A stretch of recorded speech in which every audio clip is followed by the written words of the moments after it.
Ayé bá ń fa mí pẹ̀lú ògo rẹ̀, kò séwu ọmọ Ọlọ́run ni mí. Ọwọ́ agbára rẹ̀ ló dì mí mú lọ́jọ́ ayé mi gbogbo. Ẹ̀yin ènìyàn Ọlọ́run, mo kí wa ní orúkọ Olúwa wípé a káàbọ̀ sórí ètò wa fún ti èní. Lórúkọ Jésù yóò dára fún wa. Lórúkọ Jésù ọba àwọn ọba, a tún lọ nínú ọ̀rọ̀ rẹ, máa bá wa lọ. Bá wa sọ̀rọ̀, kó jẹ́ kọ̀rọ̀ rẹ kó yé wa, kí ó sì sọ wá di ènìyàn rere níwájú rẹ. Ní òpin gbogbo, ká jọba pẹ̀lú rẹ. Torí pa gbàdúrà lórúkọ Jésù Kristi Olúwa wa. Àmín. Èmi ọmọ yín náà ni olùṣọ́ àgùntàn àbí ajínrere Jésù, evangelist Matthew Olúṣọlá Babalọ́lá, láti iléeṣẹ́ ìránṣẹ́ ìfẹ́ Ọlọ́run sí ènìyàn gbogbo tí ó kalẹ̀ sí orílẹ̀-èdè Nàìjíríà. Mo kí wa ní orúkọ Olúwa. N tá ń bára wa sọ̀rọ̀ lé lórí náà ni wípé kí ló dé tó ń sáré tóhun tí ò rọrùn lẹ́yìn? Dédé tó ń nífẹ̀ẹ́ ohun tí ò rọrùn.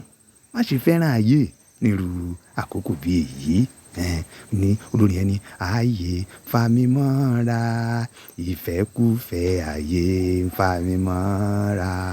Má gbàgbé mi o, má gbàgbé mi, má gbàgbé mi. Ràn mí lọ́wọ́ Jésù, kógun má borí mi. Nírú àkókò bí èyí, ṣáyé ò ti fà ọ́ lọ?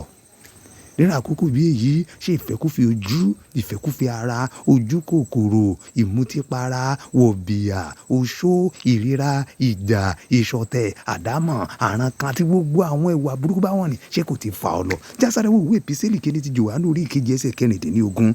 1 John chapter 2 verse 16. Ó sọ wípé nítorí ohun gbogbo tí ń bẹ ilé ayé, ìfẹ́kúfẹ̀ẹ́ ara àti ìfẹ́kúfẹ̀ẹ́ ojú àti ìríra ayé kì í ṣe ti baba bí kò ṣe ti ayé.